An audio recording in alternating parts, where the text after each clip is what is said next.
হুজুরের দিকে তো মোটামুটি হুজুরের চেহারাও বড় সুন্দর। হ্যাঁ, মনে মনে কয় এই হুজুরের সাথে আমার খারাপ কাজে লিপ্ত হওয়া লাগবে। নাউজুবিল্লাহ জোরে পড়বেন না, আরো জোরে পড়বেন নাউজুবিল্লাহ। জমিদারের বিবি তো, সঙ্গে একজন দাসী আছে, দাসী তার কাজটা সব করে। এবার গায়ে দাসী প্রতিদিনই হুজুরটা কই যায় রে? হ্যাঁ যেন মন্ত্রী যায়, আপনি আপনারা তো কিছু দিকে লাভ আছে। এবার ওই দাসীরে কয় তুই আমার হুকুমের গুলাম। এত কথা বলতে বলছি, জমিদারের বিবি না, ওরে বাপরা পাওয়া আর কি। এই হুজুরে ধইরা আমার কাছে নিয়ে আসবে। কি বলবো? হুজুরে বলবি জমিদারের স্ত্রী বলছে একটা মাসআলা জানবে। কি জানবে? খুব মনোযোগ দিয়ে মাসআলা জানবে। দাসী আসছে, আসলে হুজুর জমিদারের স্ত্রী আপনার কাছে যাওয়ার লেগে। কি কও না কও, মহিলা মানুষ আমার ডাকছে, মহিলা কথা শুনবো? আল্লাহ হুজুর তো বলেন আল্লাহু আকবার। সমাজে বহু হুজুর আছে। আমার এলাকায় হুজুর ছিল, বহুত বছর মসজিদ ইমামতি করতো। ভাবি ভাবি করিয়া যে একেবারে ঢুকে যেত একেবারে পাহাড়ের মধ্যে, চুলার মধ্যে কাছাকাছি গিয়া ভাবি রুটি বানিয়ে খায়ার আড্ডা মারে। হুজুর হুজুর না খেজুরে নাউজুবিল্লাহ কয় না। আগের দিনে কথা বলতেছি, ভারতবর্ষের ভালো আলেম আবার আল্লাহ। আমি মহিলার সাথে কথা বলবো না, দাসীও বড় চালাক। এমন মনে করে যদি না নিতে পারি তাহলে তো আমার জমিদারের বিবি খাইছে রে আমারে, বাপরে বাপ। আপনি মাসালাটা সর্বোচ্চ 2 মিনিটের, একটু আসেন, কোনো সমস্যা নেই, আসেন 2 মিনিট। হ্যাঁ মনে মনে কয়টা 2 মিনিটের জন্য যাওয়া যায়। আল্লাহর এই বান্দারে রাজি বানায় ফেললো। হুজুর চলে গেল, দরওয়াজার সামনে গিয়া দাঁড়ায়, চোখগুলো বন্ধ করে নেয়, মহিলার দিকে তাকায় না। এবার ওই মহিলা বলে, জমিদারের বিবি বলে, এই দাসী হুজুরে নিয়ে আয়, ঘরের মধ্যে আই না। দরওয়াজাটা লাগাইয়া হুজুরে বলে, হুজুর আপনি আসলেন কি জন্য? আপনি তো আনলেন। আসলাম যে আপনি বলে কি মাসালা জানবেন, এই মাসালা আপনাকে বইলা দিয়া চলে যাব। চোখটা কেন খুলেন না? চোখ আমি খুলতে পারি না, কারণ আমার অন্তরের মধ্যে একজনের ভয়। চিল্লা বলেন তার না। শুধু নারী পুরুষের পর্দা করবে এমন না। বগুড়া এলাকার মানুষ, এই পুরুষেরা নারী শুধু পর্দা করবে, বোরকা পরে পরে চলবে। আপনি নারীরে বললেন, কিন্তু আপনি তো ইচ্ছা মতো নারীর দিকে তাকিয়ে রইলেন, হবে না। নারীর জন্য যেমন পর্দা, পুরুষের জন্য তেমন পর্দা। আল্লাহর এই বান্দা হুজুর কয় আমি চক্ষু জীবনেও খুলতে পারি না, আপনার কি মাসালা আছে আমারে বলেন না, 2 মিনিটের মধ্যে বইলা দিয়েই আমি চইলা যাব। আপনি যেহেতু আমারে ডাকছেন, আমি আসলাম, আমারে বিদায় দিয়া দেন, আমি এখানে থাকতে পারি না। কই কেন আপনারে আনলাম আপনি বুঝেন না? আপনি আমার সাথে জেনার কাজের মধ্যে, রুমের মধ্যে লিপ্ত হয়ে যাবেন। ওই জীবনেও কোনোদিন তো এটা সম্ভব না। আবার কয় জমিদারের বিবি কয় আমার পাওয়ার জানেননি। উনি মনে মনে কয় আপনি যদি একবারের জন্য না করেন তাহলে আপনার কি হবে বুঝেন না। আপনি যখন বের হয়ে যাবেন, বের হয়ে যাওয়ার পরে আমি সবাইকে বলবো এই হুজুরটা আমার সাথে অন্যায় করার জন্য, জেনা করার জন্য আমার বাড়ির মধ্যে আসছিল, আমার সাথে জেনা করতে না পাইরা দৌড়ে চলে যাচ্ছে, আমি বিদায় করে দিছি। সবার গণপিটুনি খাবেন, আপনার গণপিটুনি দিয়ে এই জায়গার মধ্যে মেরে ফেলবে। আল্লাহর এই বান্দা বড় বিপদের মধ্যে পড়ে গেল। আর ওই জমিদারের বিবি কয় আমার সাথে জেনা কর, কিন্তু আমার মাওলার খাঁটি যেই বান্দা, এরা জীবনেও কোনোদিন কবিরা গুনাহ করতে পারে না, এরা জীবনেও সগীরা গুনার ধারে কাছেও যায় না। এরা তো আল্লাহর ভয় নিয়ে চিন্তা করে, এরা জাহান্নামের আগুনের চিন্তা করে আগায়। আল্লাহর বান্দা মনে মনে চিন্তা ভাবনা করে রবের দরবারে বলে, ও দয়ার মালিক, এই জায়গায় তো আমার সাহায্যকারী কেউ নাই, তুমি ছাড়া আমার আল্লাহ, আমার কেউ নেই। আমার তো এখানে বন্ধু বান্ধব নেই, আমার মা বাবা নেই, পরিবার নেই, আমার কেউ নেই, সে আমার সাথে গুনাহের কাজে এই জন্য লিপ্ত হইতে আমার জাহান্নামী বানানোর জন্য সে আমার কুপ্রস্তাব দেয়। আল্লাহ আমি জীবনে রাজি হতে চাই না। ও আল্লাহ, আমি তোমারই ছাড়তে চাই না, আমি জেনা করতে চাই না, আমি ব্যভিচারের মধ্যে লিপ্ত হতে চাই না রে আমার আল্লাহ। জীবনও কোনোদিন তুমি আমার জেনাকারী বানায়ো না। ও আল্লাহ, তুমি আমার এটা পথ বের করে দাও। আল্লাহ তো কয়, যেই বান্দা আমার ভয় নিয়ে আগায় যায়, ওমাই ইয়াত্তাকিল্লাহ ইয়াজআল লাহু মাখরাজা, আমি আল্লাহ গুনাহ থেকে বের হওয়ার জন্য বিভিন্ন পথ বান্দার দিয়া দেই। আমি আল্লাহ বান্দার ব্রেইনের মধ্যে ঢুকা দেই। আল্লাহ ইলহামের মাধ্যমে জানায়া দিল, এগুলা তুই জেনা থেকে বাঁচতে পারবা একটু, আমি আল্লাহ তোর পেটের মধ্যে ওয়াশরুমে চাপ দিয়া দিছি। কিসের?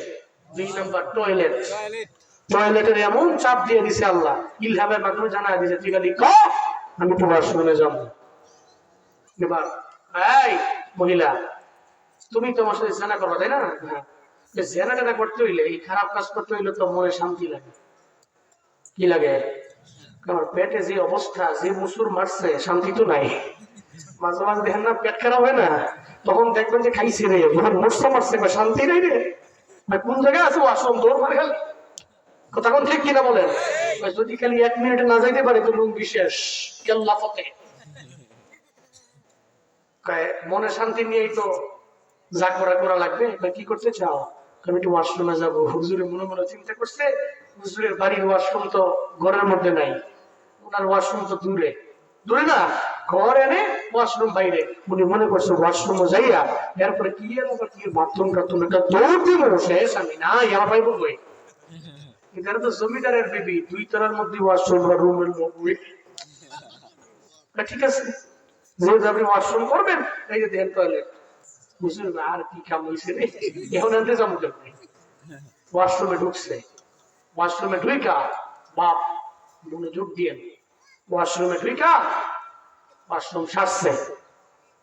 এবার মনে মনে চিন্তা করে, আল্লাহ জানাই দিছে, ওরে তুই তো জেনার কাজের মধ্যে আমি লাগাবো না, আর ও তো চায় না, ব্যভিচারের মধ্যে লিপ্ত হয়ে যাবে।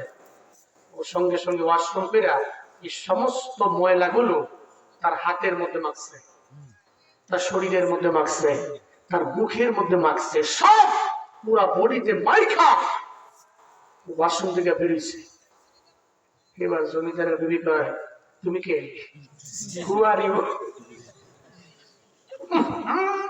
কি দুর্গন্ধ,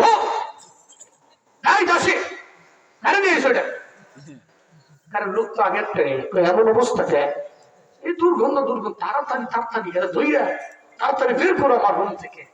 সুবহানাল্লাহ পড়বেন না? এই দুর্গন্ধ যত লোক, ওর সাথে আবার জেনা করবো। ধমক দিয়ে দাসী বের কর, গোরফা থেকে বের করে নিয়ে গেছে। হুজুরে কয়ে কাম দইছে। সুবহানাল্লাহ পড়ে না? আর হুজুরে করে সুবহানাল্লাহ। বেরিয়ে গেছে। বের হয়ে যায় মনে মনে চিন্তা ভাবনা করে, আমি তো মাদ্রাসায় যাইতেছিলাম, আজকে না গেলে আমার মিস হয়ে যাবে। আমি অনেকগুলো হাদিসের দর্শ থেকে আমি পরিপূর্ণ পিছায় যাব। বাড়ির মধ্যে যায় না, চলে গেল মাদ্রাসার মধ্যে। যাওয়ার আগে একটা পুকুরের মধ্যে, একটা খালের মধ্যে, পানির মধ্যে নেই সবগুলা সুন্দর করে ধুইল। বগুড়া এলাকার মুসলমান আমায় বলেন না, যতই ধুইবে গন্ধ আছে না নাই? আছে নেই?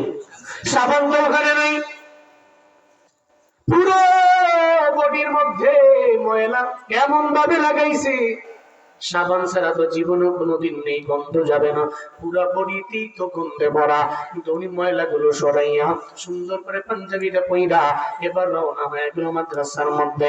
আমি হাদিসের কিতাব তো আমার ধরাই লাগবে, যদি আমি না যাই তাহলে আমি পাবো না।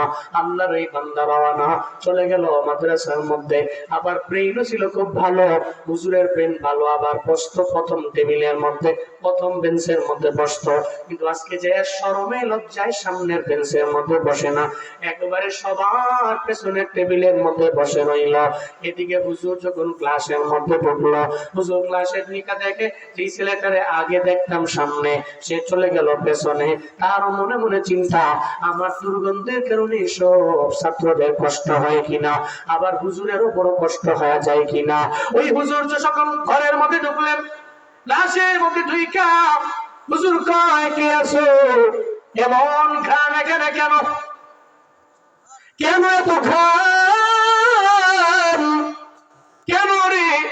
এবার পেছন থেকে ওই হুজুর কয়, মনে হয় হুজুরের নাকের মধ্যে আমার গন্ধ চলে গেছে, মনে হয় গন্ধের কারণে হুজুর বিরক্ত হয়ে যাচ্ছে। হুজুর কাছে কে কি দিয়ে আইছো আমারে বলো না, কে এমন কি দিয়ে আইলা, আমি কেন টিকতে পারতেছি না, আমার তো মনে হচ্ছে কি যেন একটা আনকমন আমি ঘ্রাণ পাচ্ছি।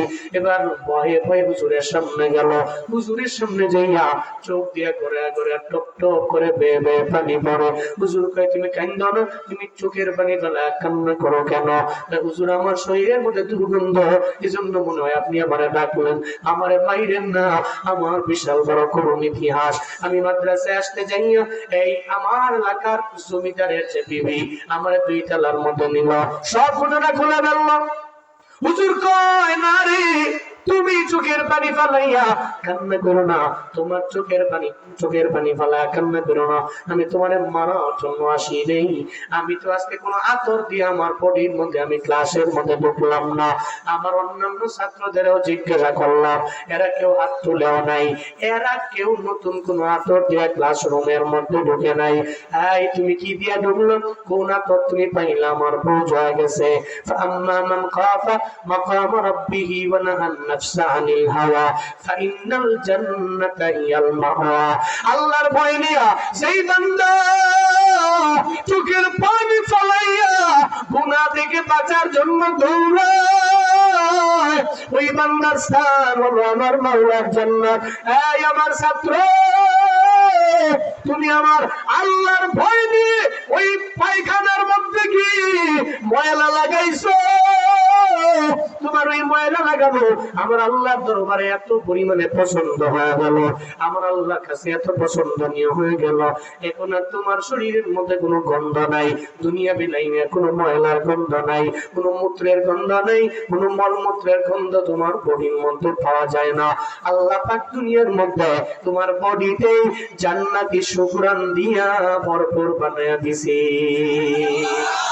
আতিনা ফি দারে দুনিয়া নাসাম, হাতিনা ফি দারে উকবানা হাসান, ইয়া গিয়াসাল মুস্তাগীসি নাহদিনা লাদ্দিকার বিল উলুমে ওয়াল গিনা। হর গড়ি দে নেক তু তৈয়ার হ্যায়, ঝুমনা মঙ্গে উস্ত তু বেজার হ্যায়। এই আমরা করে পারমিশন দিছি ওটা বসেন। এই সোনামণিরা যাও নাকি, যাইয়েন না, আপনি সোনামণি না, আপনি সোনামণি নাকি, বড় লোক বড় লোক, বসেন। কোন মারহাবা, আরো জোরে মারহাবা, যেরকম মাশাআল্লাহ। ঘুমাইলে হয়ে গেল না, ঠান্ডা আছে ভালোই, ফ্যান ট্যান লাগতো না, ঘুমান, উঠন যাইতো না। কোন মারহাবা, রাগ করছেন নাকি আপনারা, কষ্ট পেয়েছেন? পড়েন সুবহানাল্লাহ, পড়েন আলহামদুলিল্লাহ, আরো জোরে আল্লাহু আকবার। এক নাম্বার, যারা ইবাদুর রহমান এরা জাহান্নামের কথা চিন্তা করে, এই জন্য এদের দ্বারা পৃথিবীতে কোনো কবিরা গুনাহ হয় না, এটার একটা গুণ আছে। والذين إذا أنفقوا لم يسرفوا ولم يقتروا وكان بين ذلك قواما। চিল্লা জুড়ে পড়েন আল্লাহু আকবার। আল্লাহ পাক বলেন, আমি রহমানের কাটি বান্দাদের কোয়ালিটি হলো ইদা আনফাকু, যখন এরা দুনিয়াতে ব্যয় করে, মানে টাকা পয়সা খরচ করে, লাম ইউসরিফু, এরা অপচয় করে না, ওয়ালাম ইয়াকতুরু, আবার কিপটামিও করে না, না করে অপচয়, না করে বহিলামি। বন্ধুদের মধ্যে 3-4 জন বন্ধু আছে, দেখবেন এক বন্ধুর উপরে 12 বার ঠেলে, হোটেলের মধ্যে যায় কয় বিল তুই দাও, গাড়ি ভাড়াটাও তুই দাও, দেখবেন 3 বন্ধুর মধ্যে 2 বন্ধু টাকা দিলে আর 1 বন্ধু দেয় না। এমন না টাকা নাই, টাকা আছে, কিপটামি করে। আছে না নাই? আছে কি? কিরম কিপটামি, কিরম বন্ধুরা, এটা বন্ধুই না, খালি সারাদিন খালি খাওয়াই না জীবনে। এরকম আছে না নাই? আছে। বকিলামিও করে না। আল্লাহ যারা খাঁটি বান্দা, জীবনে কোনদিনের অপচয় করে না, বকিলামিও করে না। ওয়াকানা বাইনা যালিকা কাওয়ামা, দুইটার মাঝামাঝি রাখবে, না করবে অপচয়, না করবে বাড়াবাড়ি, আবার না করবে ছাড়াছাড়ি। এরা না করবে অনেক বেশি ভয়, আবার কিপটামিও করবে না, বকিলামিও করবে না। মাদ্রাসার জন্য যখন চাওয়া হবে, এরা জীবনেও কোনোদিন এরা ফিরে দিবে না। মসজিদের জন্য চাওয়া হইলে জীবনেও কোনোদিন এরা ফিরে দিবে না। যখন ভিখারিয়াদের সামনে এসে দুইটা হাত বাড়ায় বলবে, আল্লাহ কারীম আমার একটু ভিক্ষা দাও, ও আম্মা সাইলা ফালা তানহার, সঙ্গে সঙ্গে এরা ধমক দিয়ে তারাবে না, বলবে সাহেল তুমি হাত বাতলা, ধরো ধরো আমি তোমারে দিয়া দিলাম। কারণ আমি তাকায় তাকায় দেখছি আমার পরিবারের লোকেরা ভিখারিকে জীবনেও কোনোদিন ধমক দেয় নাই। এরা ধমক দিয়া তারা দেয় না। এরা মনে করে আল্লাহ পাক দিছেন আমারে, আমি দিলাম আল্লাহর রাস্তায়, আল্লাহ দিছে আমারে ফি সাবিলিল্লাহ, আমিও দিয়া দিব। আবু হুরায়রার বর্ণনা রাদিয়াল্লাহু আন, আমার মায়ার নবী বনী ইসরাইলের 3 বান্দার ব্যাপারে বলতে লাগলেন। একজন ব্যক্তি হলো কুষ্ঠরোগী, আর একজনের মাথার মধ্যে চুল নেই, উনি টাক, আর একজন হলো অন্ধ, যিনি চোখে দেখেন না। এই 3 জন ব্যক্তির কথা নবীজি বলতে লাগলেন। 1 নম্বরে কুষ্ঠরোগী, যার পুরো বডিতে দুর্গন্ধে ভরা। আল্লাহ আল্লাহ একদিন একটা ফেরেশতায় পাঠিয়ে দিল, এই ফেরেশতা তার দরবারে যাও। যে কুষ্ঠরোগী তার দরবারে যাও না, তার দরবারে ফেরেশতা আয়েশা কয়, এই ব্যক্তি তুমি যে কুষ্ঠরোগী, তুমি আমারে জানায়া দাও দুনিয়ার মধ্যে সবচেয়ে পছন্দনীয় জিনিস তোমার কোনটা, আমি তোমারে দিয়া দিব। আমার পছন্দের জিনিস হলো আমার পুরা বডি দুর্গন্ধ ভরা, আমার বন্ধু বান্ধবেরা আমার কাছে যায় না। এই তোমার বডির মধ্যে দুর্গন্ধ থাকলে জীবনেও কোনোদিন তোমার বন্ধু পাশে আসবে না, তোমার বান্ধবী জীবনে কোনোদিন তোমার কাছেও ফিরবে না। এই তোমার বউ দেখবা তোমার কাছ থেকে চলে যায়, কেউ তাকায় না। একটু শরীরের মধ্যে কোনো একটা গোড়া পাসলা হয়ে গেলে দেখবার ডানে বামে তোমার কোনো লোক নাই। তুমি যদি একটু তোমার বডির মধ্যে দুর্গন্ধ হয়, আবার মাঝে মাঝে কথা বলতে গেলে দেখবেন দুর্গন্ধ যদি হয়, দেখবেন কেউ আপনার দিকে ফিরেও তাকায় না।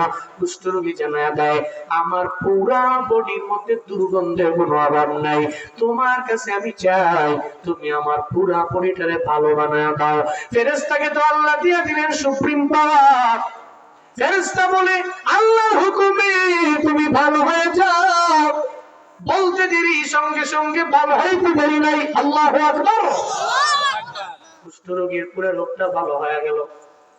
ফেরেশতা কয় তুমি কি চাও? কয় আমার একটা উট দাও। কি দাও? উট। আর একটা গর্ভবতী প্রেগন্যান্ট উট আরে দিয়া, কয় ধরো তোমার এটা দিয়া গেলাম, কয়েকদিন পরে বাচ্চা আসবে, লালন পালন করতে থাকো, আল্লাহ পাক তোমাকে বরকত দিয়ে ভরপুর বানিয়ে দেবে। চলে গেলেন উনি। 2 নম্বর ব্যক্তি, যে ব্যক্তির মাথায় কি নাই? চুল নাই। ওর কাছে গিয়ে কয়, কি রে, হোয়াট ডু ইউ ওয়ান্ট? কি চাও তুমি? আমি তো টাকলা মুরাদের মতো। চিনো না তোমরা টাকলা মুরাদের? চিনো না? ওই যে কইছে রাষ্ট্র ধর্ম কিসের ইসলাম, আবার কইছিল না টাকলা মুরাদের মতো মাথায় চুল নেই। টাকলা কয় আমার দুনিয়ার মধ্যে সবচেয়ে পছন্দনীয় জিনিস হলো আমার চুল।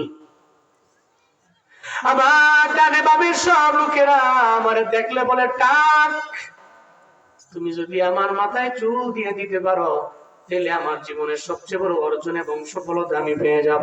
সঙ্গে সঙ্গে কয় আল্লাহর হুকুমে চুল তুই গজায় যা। আর মাথার মধ্যে টাকা রইল না, চুল গজায় গেল। কয় তুমি এবার কি চাও? কয় আমার একটা গরু দিয়া যাও। এর একটা গর্ভবতী গরু দিয়া ফেরেশতা চলে গেলেন। এরপরে গেলেন 3 নাম্বার ব্যক্তির দরবারে। 3 নাম্বার ব্যক্তিটা অন্ধ, যার 2টা চোখ নাই, আসমান দেখে না, জমিন দেখে না, পৃথিবীর কোনো মানুষ দেখে না, ও মারেও দেখে না, বাবারেও দেখে না, পরিবারের কেউ দেখে না। ফেরেশতা যায় কয়, এই অন্ধ তুমি আল্লাহর দরবারে কি চাও বলো না। অন্ধ কয়, আল্লাহর দরবারে আমি চাই আল্লাহ যাতে করে আমার দুইটা চোখের মধ্যে আমার আল্লাহ বরকত দিয়া দেয়, আল্লাহ যাতে আমার আলো দিয়া দেয়, দেখার মতো যোগ্যতা যাতে আল্লাহ দেয়। ও বাবারা, আপনাদের যাদের চক্ষু আছে, আমাদের যাদের চক্ষু আছে, আমরা তো সব দেখতে পারি, কিন্তু যে ব্যক্তি অন্ধ, যার চোখ নাই, ও তো আমার রবের কিছু দেখে না। ও যেই মায়ের থেকে দুধ পান করে, ওই মায়েরও তো দেখে না, ওর বাবারও দেখে না, ও দুনিয়ার কিছু দেখে না, সব কিছু থেকে মাহরুম হয়ে যায়। তুমি কি চাও? আমি চাই আমি অন্ধ মানুষ, আমার চোখের মধ্যে যাতে করে আল্লাহ পাক রব্বুল আলামিন পাওয়ার দিয়া দেয়। যাও, তোমার জন্য দোয়া করে দিলাম, আল্লাহ পাক তোমার চোখের মধ্যে পাওয়ার বাড়ায় দিবে। সঙ্গে সঙ্গে আগের মতো যেরকম ভালো চোখ ছিল হয়ে গেল। এবার অন্ধ লোকটাও দেখতে পারে। তুমি কি চাও? আমার একটা ছাগল দাও। একটা গর্ভবতী ছাগল দিয়া ফেরেশতা এবার চলে গেল। তিনজন দিল কয়টা? কয়টা? এক নম্বরে দিল, দুই নম্বরে, তিন নম্বরে ছাগল। তিনজন তিনটা দিয়া ফেরেশতা বিদায় চলে গেলেন ফেরেশতা। কয়েকদিন পরে এক একজন এলাকার মধ্যে মোস্ট রিচেস্ট ম্যান কে দিয়েছেন? কথা বলো না, কে দিয়েছেন? আল্লাহ ছাড়া পৃথিবীতে কে আছে যে আপনাকে সম্পদের মালিক বানাতে পারে? আছে নাকি কেউ? আল্লাহ ছাড়া কেউ আপনাকে ধনী বানাতে পারে না। কারণ সম্পদ দেন কে? সন্তান দেন কে? বাড়ি গাড়ির মালিক আপনাকে কে বানিয়েছেন? আল্লাহ পাক বানিয়েছেন। আল্লাহ পাকের কাছে ধন ভান্ডার আছে, এটাকে বানাইছেন আল্লাহ পাক রব্বুল আলামিন, বড় ধনী বানাইছেন। এটা সব ধনী হয়ে গেছে। একজনের উটের পাল, আরেকজনের গরুর পাল বিশাল লম্বা, আরেকজনের ছাগলের পাল। আল্লাহ পরীক্ষা করার জন্য ফেরেশতারে ভাই, ফেরেশতা যাস না, একটু ভিখারির ভাবলে একটু পরীক্ষা কর। ফেরেশতা ভিখারির একটা ভাবসাব লইয়া মানব স্রোতে চলে গেলেন প্রথম নম্বরে ওই যে উটের মালিক যিনি কুষ্ঠরোগী এর কাছে গিয়ে কয়, আল্লাহ কারীম, আমি বড় পথিক, আমি বড় অসহায়, আমার একটা উট তুমি দিতে পারো বা কিনা? আমি বড় অসহায়, আমি বড় গরীব, আমাকে একটা উট দিতে পারবা কিনা? ওটলায় কয়, ওট তো জীবনও কোনোদিন আমি তোমারে দিতে পারি না, আমার বাপ দাদার সম্পত্তি থেকে ওট তোমার আমি কেন দিয়ে দিব? ওটের মালিক কে? মালিক তো তুমি, কে তোমারে বানাইছে? আমার বাপ দাদাই দিয়া গেছে। নাউজুবিল্লাহ পড়বেন না। অথচ ওটের মালিক ওনারে বানাইছেন কে? আল্লাহ পাক বানাইলেন। ফেরেশতা কয়, ওটের মালিক হয়ে গেল, আজকে তুমি আল্লাহরে ভুইলা গেলা। ওর জন্য বদদুয়া করে ফেরেশতা চলে গেলেন। এরপরে চলে গেলেন দুই নাম্বার ব্যক্তি, যার মাথার মধ্যে চুল নাই, যার গরুর মালিক বানাইল। ও দরবারে চলে গেল, যে কয়, আমি বড় ভিখারি, আমি বড় পথিক, বড় অসহায়, আমি তুমি যদি আমার একটা গরু দেয়, ওই গরুটা বিক্রি করে আমি আমার বাড়ি পর্যন্ত যেতে পারবো, আমি মুসাফির, আমারে তুমি ফিরাইয়া দিও না। সঙ্গে সঙ্গে ধমক দিয়া তারা দেখায়, তুমি আইছো এই গরু তোমার দেওয়ার জন্য বুঝি আমি পাইলাম, আমার বাপ দাদার সম্পত্তি আমি আমার কাছে আমি রাখলাম, আমি বাপ দাদার সম্পত্তি নিয়ে আমি চলাফেরা করি, তোমার জীবনে কোনোদিন আমি একটা গরু দিতে পারি না। ওই গরুর মালিক তোমার কে বানাইলো? বা আল্লাহ বানায় নাই, আমার বাপ দাদার সম্পত্তি আমি পেয়ে গেলাম। বদদুয়া দিয়া চলে গেলেন তিন নাম্বার ব্যক্তির দরবারে। তিন নাম্বার ব্যক্তি কি যেন? তিন নাম্বার ব্যক্তি অন্ধ। তার দরবারে গিয়া বলে, এই বড়লোক, তুমি তো ছাগলের মালিক, তোমার মধ্যে তোমার কাছে তো ছাগলের কোনো অভাব নেই, একটা ছাগল যদি তুমি আমায় দেও, এই ছাগলটা নিয়ে চলে যেতে পারবো আমি আমার গন্তব্যে, আমি আমার ঠিকানায়, যদি তুমি দেও আল্লাহর দরবারে দোয়া করে দিব। ছাগলের মালিক অন্ধ, চোখের পানি ফেলা ফেলা কান্দে আর বলে, ও ভিখারি, একদিন আমিও মানুষের দাঁড়ে দাঁড়ে বললাম, আমিও ভিখারি ছিলাম, আসমান আমি দেখি নাই, জমিন আমি দেখি নাই, আমার মায়ের আমি জীবনেও কোনোদিন আমি দেখি নাই, আমার বাবারে পাই নাই, জীবনে কোনোদিন আমি আমার চোখ দিয়ে দেখতে পারি নাই। একদিন একজনে আইল, আমার চোখ ভালো বানাইয়া ও আমার ছাগল দিয়ে চইলা গেল। একটা গর্ভবতী ছাগল থেকে এখন ছাগলের অভাব নাই। এগুলা আমার বাপ দাদার সম্পত্তি না, আমি ছিলাম বড় গরিব, আমার এই ছাগলের মালিক বানাইছে একজন, চিল্লায়া বলেন তার নাম। আমার যত ছাগল আছে সব ছাগল আল্লাহ চাইলে নিয়ে যাইতে পারে। ভিখারি রে, একটা কেন, দুইটা কেন, তিনটা কেন, যতটাই তোমার মন চায় ততটাই তুমি ছাগল নিয়ে যাইতে পারো। আমি মালিক না রে, মালিক আমার আল্লাহ। চিল্লা পড়া যাবে কি মারহাবা। এই সুরাতলার মুসলমানেরা, মাদারি পাড়ার মানুষ, আপনার যে সম্পদ, যে বাড়ি, যে গাড়ি, সব কিছুর মালিক কে বানাইলেন? কে বানাইলেন? আপনি সম্পদ পেয়ে মনে করেন না সম্পদের পাহাড় গুলা নিয়ে চলে যাবেন কবরে। আল্লাহ পাক সম্পদ দিলেন, বাড়ির মালিক বানালেন, আল্লাহ গাড়ির মালিক বানালেন, আল্লাহ সন্তানের মালিক আপনারা বানায়া দিলেন। কোন বান্দা আছেন এই প্রোগ্রামটা মসজিদের প্রোগ্রাম, মসজিদ আল্লাহর ঘর, আল্লাহর ঘরের মধ্যে আপনি আল্লাহর